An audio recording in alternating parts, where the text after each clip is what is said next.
lot of things. You just like the practices, but they pay you a salary to code their website or design for them or something like that. Then we have an understanding. But I don't work for Apple. I don't work on behalf of Apple, and I don't do what they would prefer that we do, which is go away. I do the exact opposite. What I do is I don't service Apple. I don't work for Apple. I fix the problems that their engineering or their customer service or their repair program does not. The problems that they put into the world, I help fix. I am not employed by Apple, nor does Apple pay me. That's the next thing we're going to get to, that whole concept that Apple pays my bills. No, customers pay my bills. They pay me to solve problems that you created. So if you're a social worker, are you getting paid by abusive husbands? Are abusive husbands paying your bill? No, they're not. The women that so happen to choose to go to you or to seek psychological help or treatment are the people who are paying your bills. Is cancer paying your bills if you're an oncologist? No. The cells themselves are not paying your bills. We don't talk like this when it comes to any other industry. The patient is paying your bill to make them healthy. The next thing that I always find interesting is when somebody says, well, you don't work on Lenovo. Why don't you work on Lenovo? Why did you make money on Lenovo? And I always find this kind of talk particularly interesting when it comes from people who say that the way that you are to become successful in the world is to find problems and solve them. And as you can see from this video, when you spill a gallon of water onto a Lenovo device or a cord, whatever it was in my video, and you're using it and finally finding it, and it stops working 5 minutes later because they're actually putting good scope to really make sure to get it in there, they pay for the shit going to fix it for free. So the reason that I don't work on those is because that is not a problem. It would be like an oncologist working on polio. Why does he not work on polio? Because polio was solved a long time ago with the vaccine. There's no need for an oncologist to work on polio. Polio's solved. Polio is done. We don't worry about polio anymore. It's not a problem. And when it comes to certain other brands, they've made their devices fairly fail-proof. You don't need them. Now, there's this idea that, well, exactly, the point is there. You're missing the point that there's going to be less money for you as time goes on. Well, that's where we come back to the fact that my argument that Apple does not care about their customers. I firmly believe, from many people that I've spoken to, that in order to get Apple stuff up to the durability of other companies, to fix plug these little holes that make a lot of our income, literally holes that the liquid goes through, would be about 1 day of engineering. 1 day of engineering and they're done. But there's a reason that they don't do that, even though there's $200 billion in the bank and they can damn well afford it. There's a reason that they don't put that 1 day of engineering in. It's because they don't care about the customer. They care.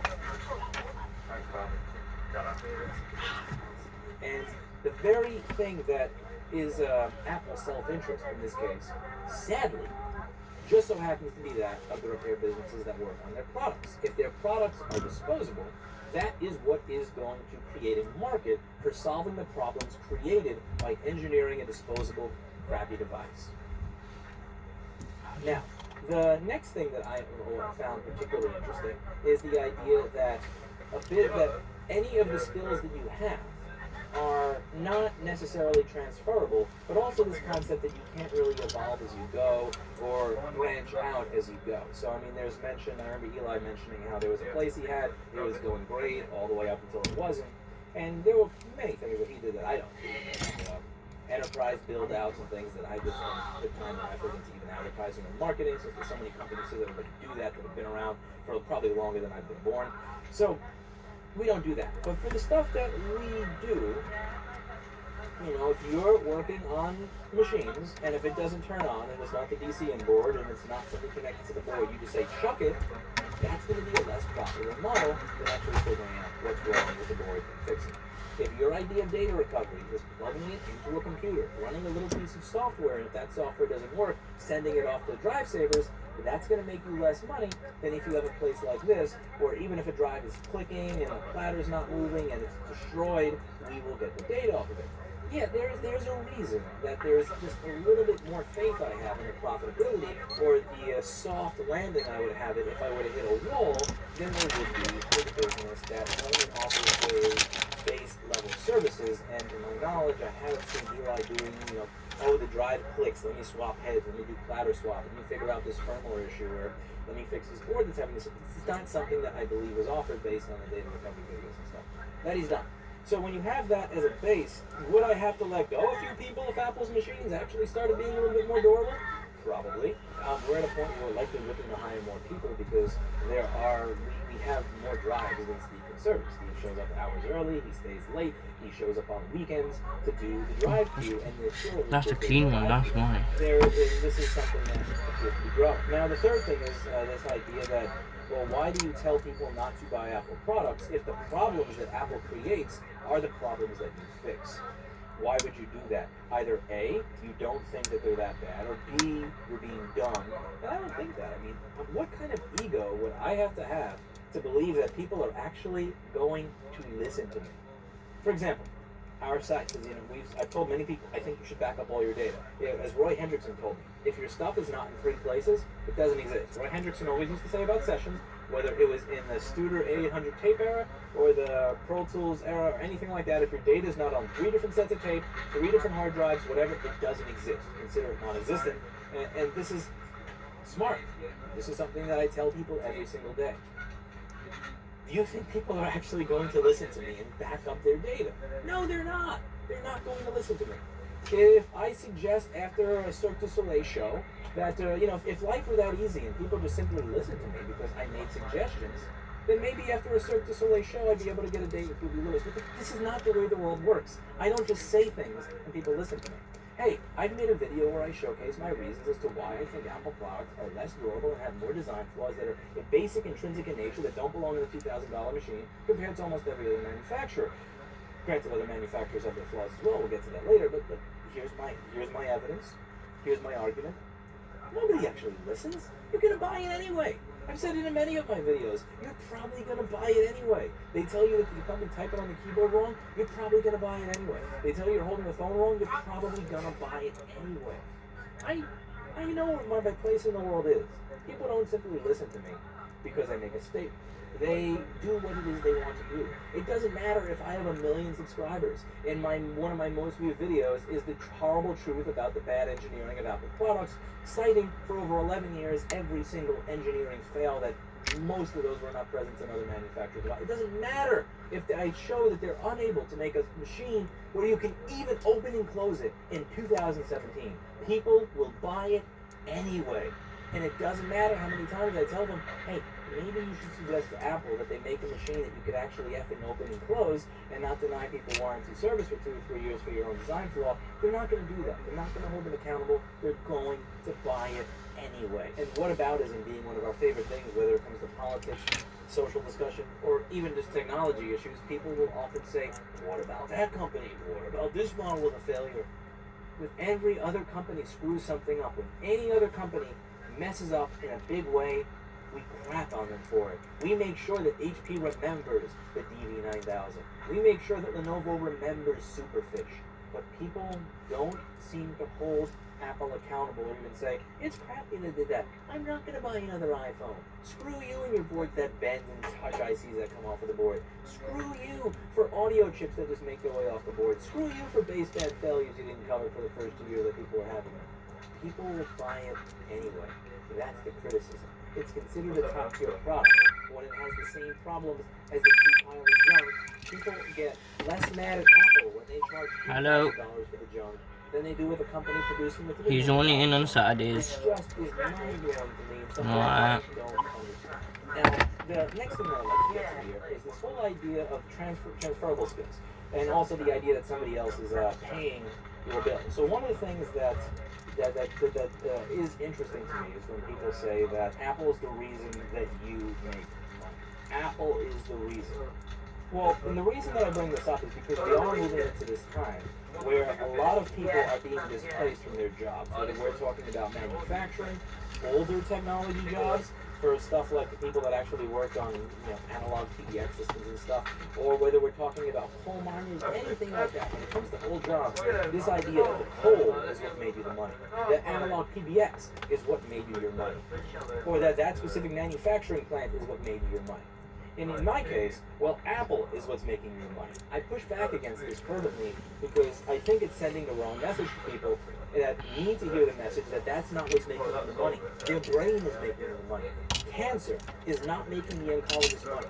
The oncologist's surgical skills, medical diagnostic capabilities, and medicinal acumen, that's what's making them money. That can be transferred to another field. If they want to work with people that have pneumonia, if they want to work with people that have had a stroke or a heart attack, I'm not saying that they could work on it immediately the next day, but if you've got that type of mind and that type of medicinal and medical acumen, that's transferable. That person can likely get up to speed if you give them a few years and then be able to work in that other field. It's not just useless. It's not like the cancer was hanging them and now somebody cures cancer, they're useless as a human being. If you're working as a counselor or a social worker and magically people just stop beating their spouses one day, it's not the people that beat their wives or husbands in rare cases that are the reason that you made money.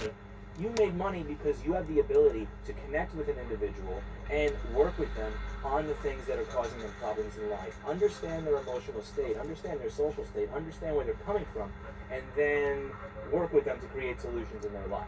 So it's not, because if you believe that people who beat their husbands are what allow you to make money, then you're missing the big picture, and it's going to keep you from transferring to another field. Perhaps you could work with children who are misdiagnosed by their teachers with ADD, when the reality is that the teacher is very boring, like what happens in many city public schools, but that would be for another video. Or maybe you could work with people who are having issues within their relationships. Maybe you could be a marriage counselor. Maybe you could be a counselor for people who have PTSD, who've been in fairly traumatic situations or scenarios. If you are the doctor, you can be a doctor in a different field. And if you're here, if you believe that Apple's products are what makes you money, then you're not going to be able to transfer your skill set to recover data from dying hard drives. You're not going to be able to transfer your skill set to working on something else. When I started working in this field, I came here from a field. I was working on Studer A800s and biasing and aligning and fixing when the transports had been screwed up. I was working on things like the LA2A or the Neve 8088 or the 31102 modules, or the SSL J9000 modules, the garbage bus switches. Don't buy an SSL console. If you try to put a bell tree through the input, it doesn't come out through the output stages. It's just, I can't believe people spend $500,000 on an SSL. But anyway, I started doing this from that mindset. I came here from working on all that type of gear, and there was one person in that field, Ricky Beaky, who was an absolute genius. Even in the 90s, people were paying this guy $600 to spend a few hours at a studio and fix stuff. Back when $600 was actually meant something, he was really good at his craft. He was at the top of his game. And even he said at the time, this surface mount stuff is too small. It's just not going to be fixable. It's unfixable. There's no point in even trying. Those were his words in 2007. It's very obvious if you watch the channel that is not true. The reason I say this is because there are people who, when they believe that the audio gear is making you the money, the brain, that they're not going to be able to transfer that knowledge or transfer that from one field to the next. And that information is something that that skill set is something that you should be able to transfer from one industry to the next so that you can solve problems. You should always be looking to solve people's problems. The reality is that sometimes you're going to have to shift your focus a little bit to solve those problems. And if you are stuck in this pigeonholed mindset that I make money as a analog PBX administrator, I make money because from Apple. If you actually believe the stuff that people say, then it's going to make it very difficult for you to switch. Someday, Apple may actually start caring about their customers.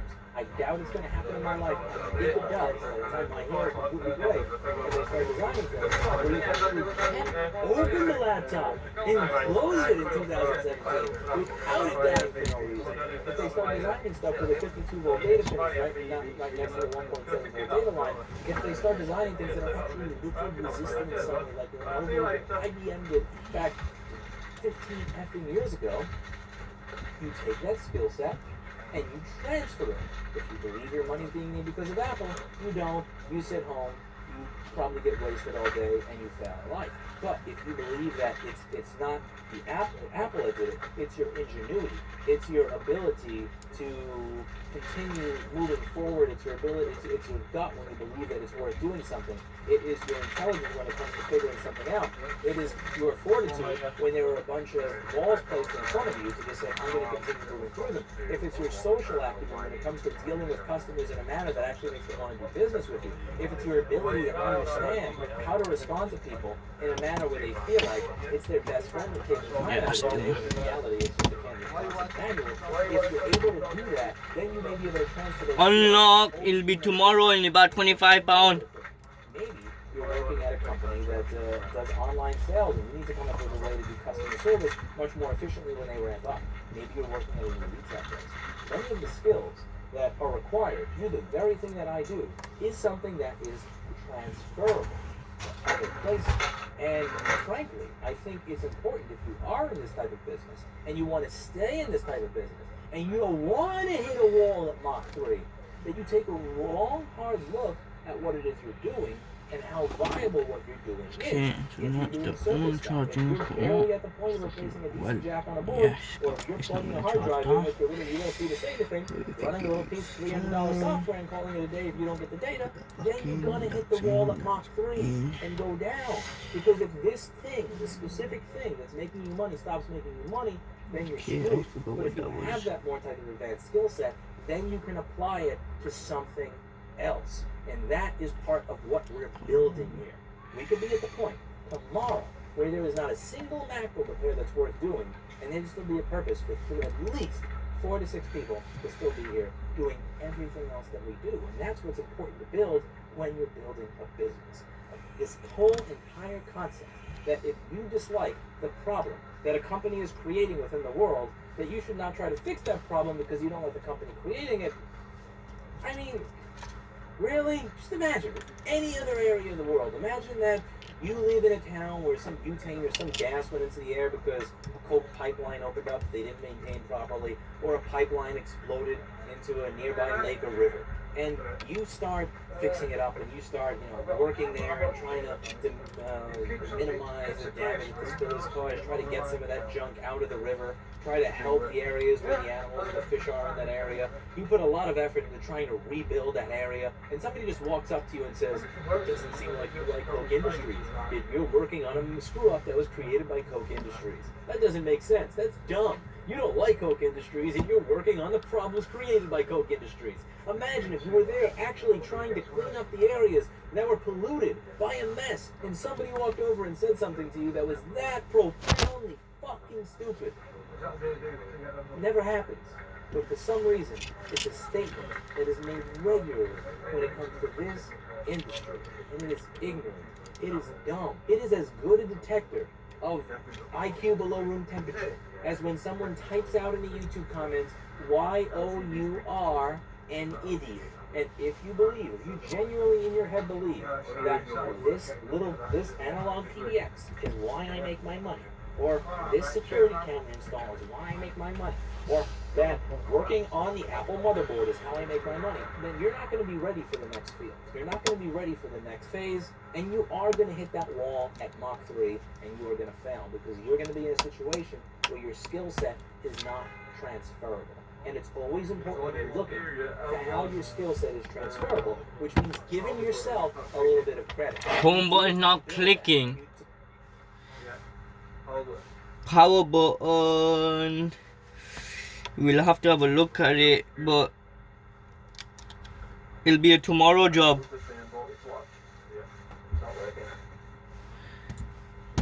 It'll be a tomorrow job, but Zach will have to have a look at it. Will you be able to bring that watch in tomorrow? Oh, mate. Yeah, how much will it be, mate? What not? You have to bring it in tomorrow and see it. Tomorrow we'll be able to do it. We'll give you the price. Messed up.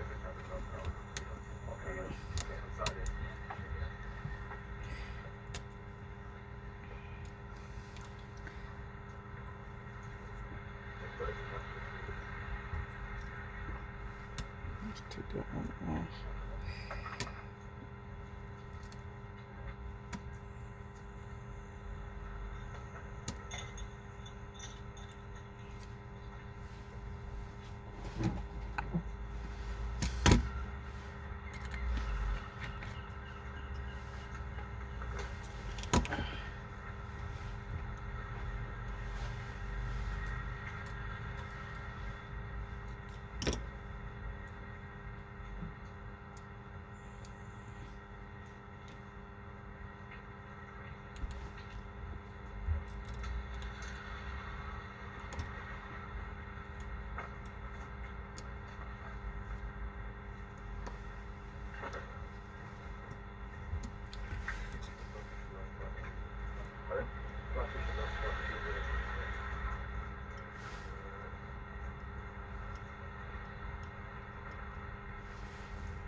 That's done.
Yeah.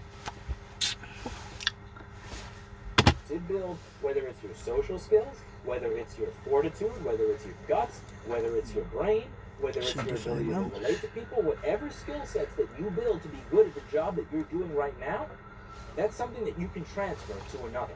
But if you're in the mindset where you believe that the reason that you exist is because you dig out coal, or because you do this in this little manufacturing room, then you're screwed. I don't think you should think that way. I think there's a lot more human capital present in a lot of the minds watching this than many of the people watching this admittedly give themselves credit for. Give yourself a little bit of credit for the skill sets that you built up, for what you've learned, and if you genuinely believe that you haven't built up these skill sets, that you have been working on improving your human capital, maybe you should get out there and start. That's it for today, and as always, I hope you learned something.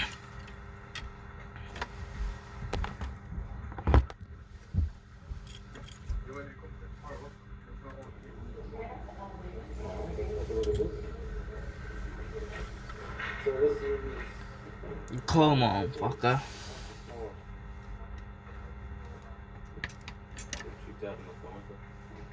Every studio does. Alright, so we have this. Bastard, that's gonna be a bastard. 8,233. So you get this room. You get this room. Okay, so it's on 56.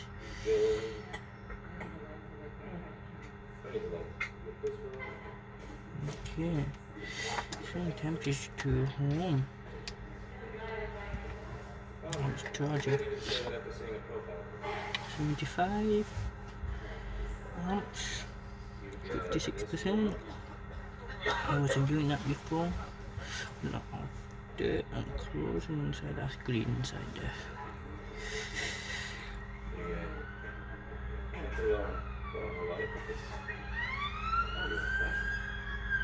Private bathroom, that's nice. So, I'm not able to clean that out.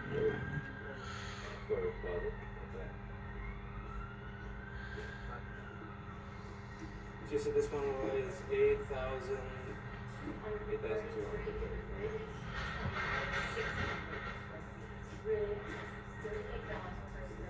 Yeah, I figured.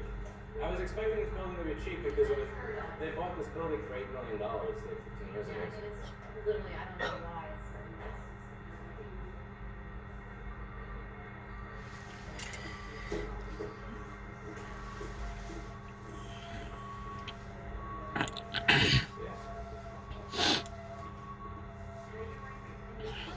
But I think those did rock in Infinity Group. That's a fact.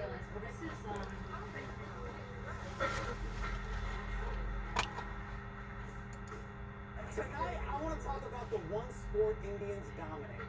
Not the spelling bee, cricket. Now, growing up, I hated watching cricket. Imagine sitting on the couch with your dad for a week and watching this. Just before lunch, 11 minutes to go. With the holding sweater and cap on Wednesday. So do the same thing again. Slight delays out there whilst the boys are not entirely happy with the ball. That live-action Brooks Brothers catalog goes on for 5 days. But now, the game has gone from sweater vests and tea breaks to something that's actually fun to watch. This week, the 2019 Cricket World Cup kicks off in England. It's a big deal.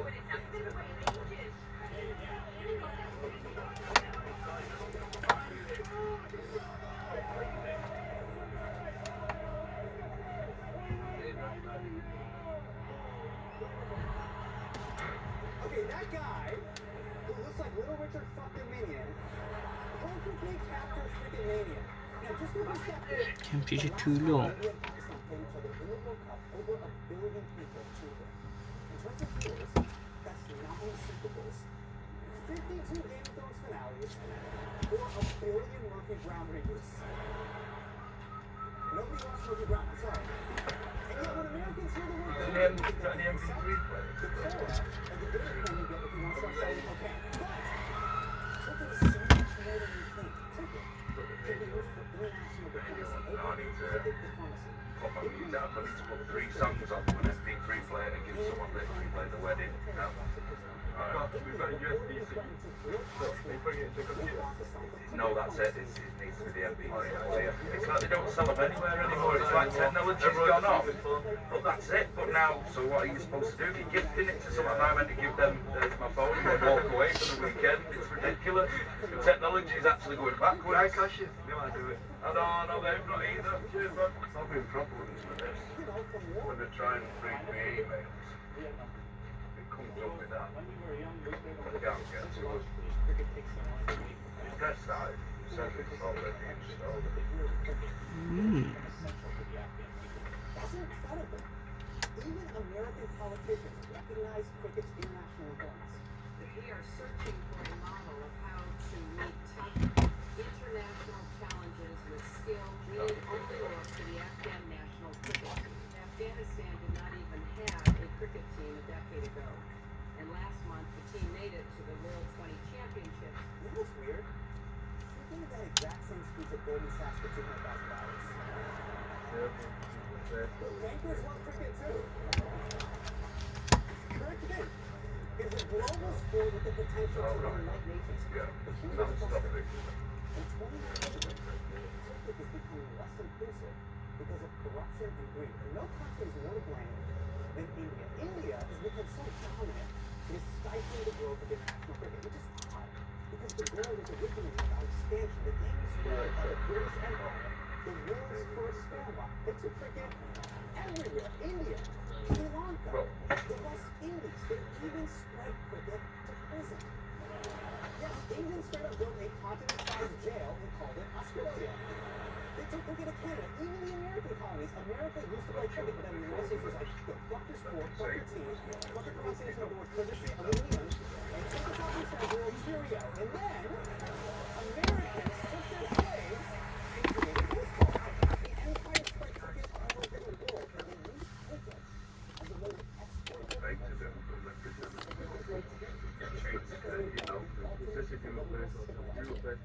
Just basically listen to Rivers version of Grand Theft Auto. It's super fun. I don't know if you guys noticed, but if you go all around, right, so the circle, you're not swap box. As the colonies got better at cricket, it became a way to keep the colonizers.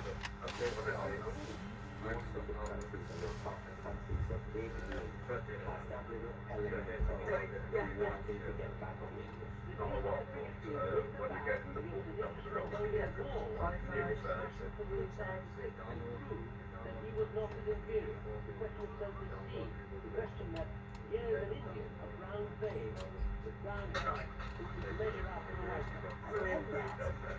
India put his ass at their own game. The only thing that was behind his war was if India also took Michael Jackson. That's right, because that's We have some screen Galaxy S10 Pro. So what else put off? Mess with it.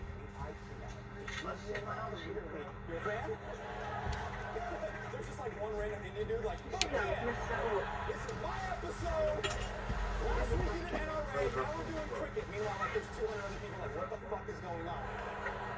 You know crazy shit is happening in Alabama. This way. This is for you. The IPL is a type of cricket called T20, okay? It's a shorter, explosive type of cricket, which took a game that looks like it was invented by Mitt fucking Romney and turned it into a cultural phenomenon. What else have we got?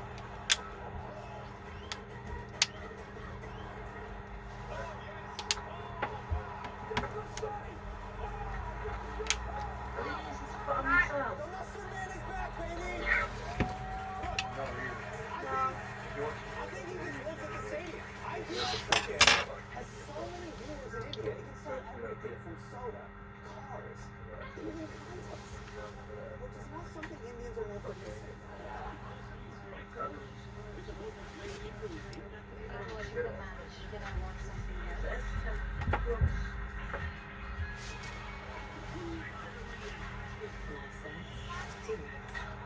What the fuck?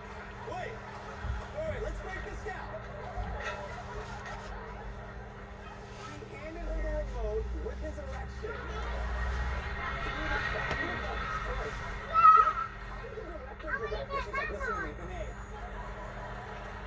I need you to get a boner. He's like, on it. And the prompter just says tense up. Yes, bring here that video in. That's spectacle, mate. Look at what it is today. In 2008, IPL flew in NFL cheerleaders in for a match, and it broke every Indian man in a 50-foot radius.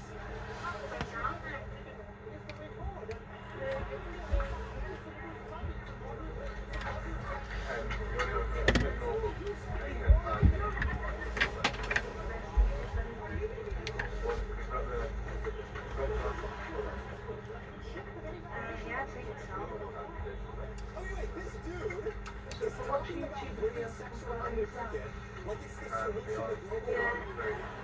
Then there's some random army general somehow in a picture of cheerleaders on his BlackBerry. Meanwhile, the homeless man in South Asia is just recording that. Well, his best friend is just whispering, please send dogs. And he calls him. Look, turning cricket into a thirst trap, it wasn't an accident. It was something that came directly from the league's infamous founder, Lalit Kumar Modi, a.k.a. Indian Body General.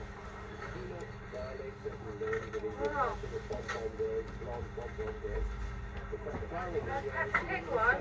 Paw Patrol. They talk about the IPL at a Sunday home. They talk about IPL where the whole family, from the grandmother to the grandfather to the grandchildren to the wife to the husband are all actually looking forward to watching the program together. I don't think you have to say my wife, but that's funny. You got Paw Patrol one?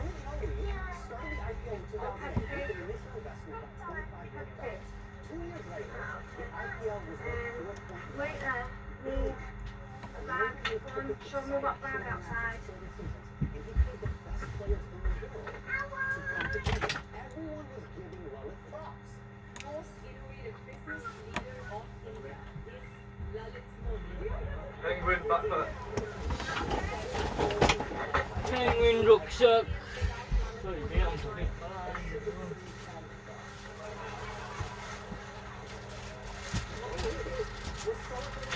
Penguin's the last one. I'll ring you back in a minute.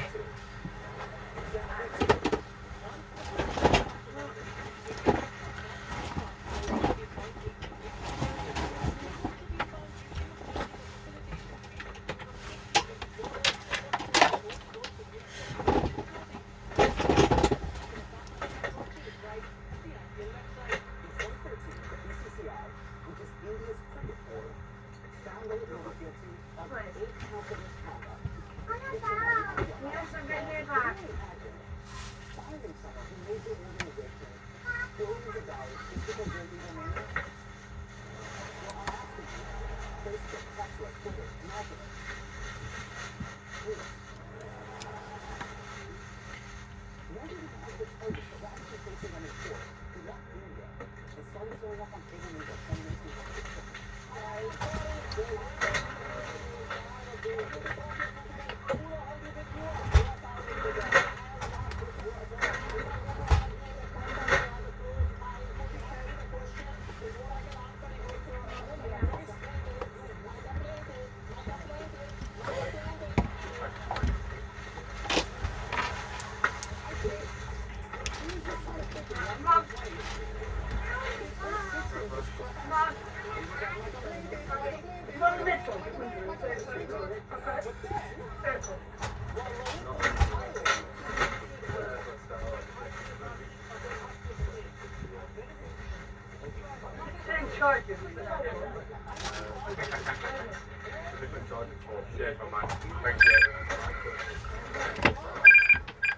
Hello. We just spoke to you. I told you he's only in on Saturday. No, we've been on the same number, you fucking cunt. You fucking just run the same number.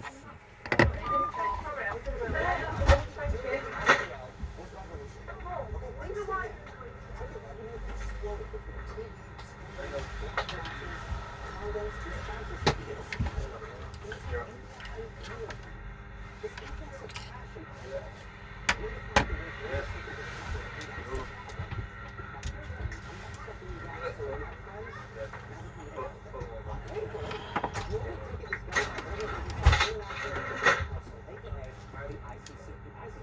the all 105 cricket plant nations. They're talking to cricket.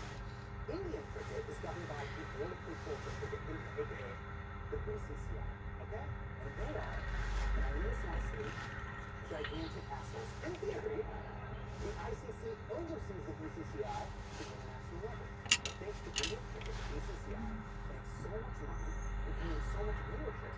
They made the ICC their bitch, and every other country is forced to revolve around the BCCI. They bully other countries to get what they want. It is practically impossible for Indian players to compete in any foreign T20 tournaments. And it just feels so good. What the fuck am I got? Okay, 16 teams played in 2007. Fuck off. It's down to 10. The fewest number of teams are on the two records. 0 teams contributed with India being in more World Cup matches. Now, India in more World Cup matches means more money for advertisers in Indian cricket.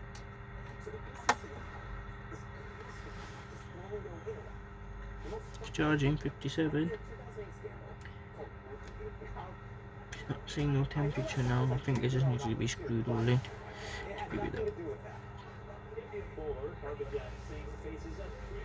Yeah, much better. I just need to be screwed in. Okay, let me clean that shit off, man.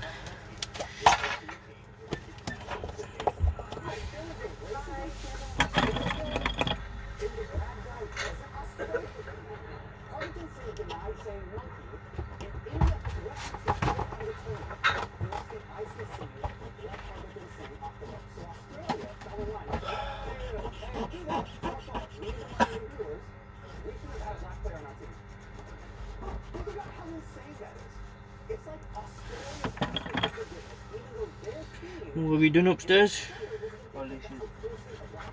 The window. Can I eat off the window now? Huh? Can I eat off the window? What you say? Can I eat off the window? Yeah. Yeah, is it that clean, yeah?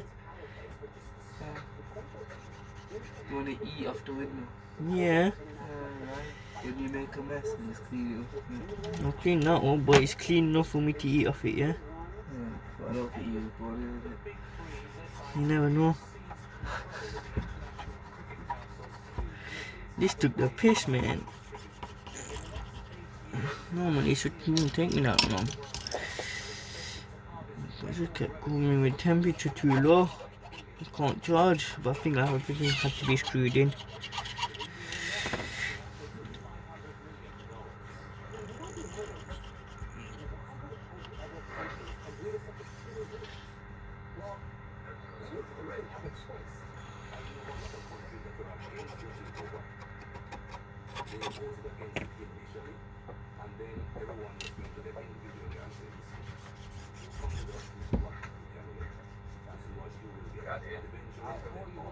More you want to pull array of stuff that you say, Wi-Fi extender. Yeah, we do. I must be blind. Front window.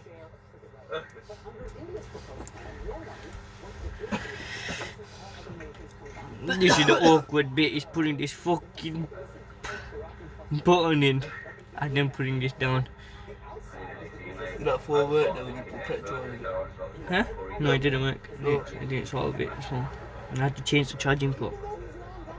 Well, I'm on a AC routers. This is awkward, man. I'm recording for YouTube. Is it? Yeah. I don't get no views, but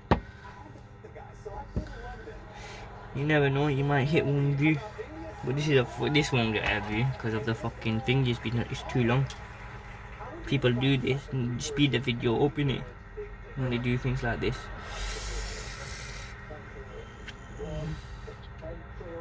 But if you're chatting shit and all that shit, then you might get views.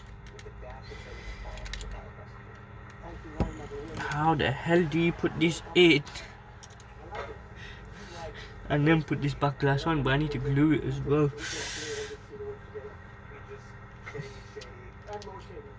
Alright, I've got my trick. See if I do that. Yeah. If I do that and then do it, it's fine. Yes. Okay, let's get some glue.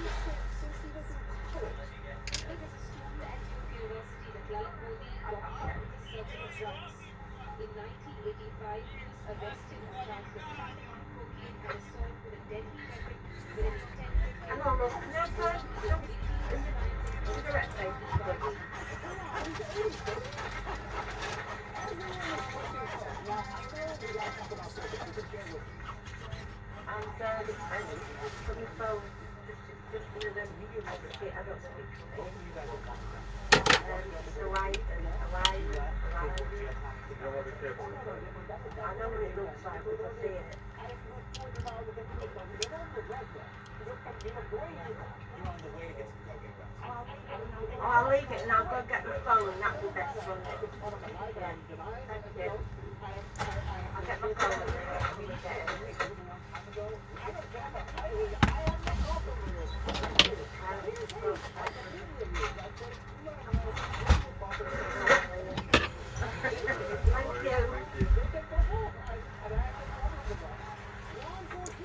Trust me, if you start doing this on YouTube, yeah, and put your name out, I think, you know what, people will come to you more. Yeah. Trust me, that's why I want to try to get into YouTube a bit. And then try open my own. And these people.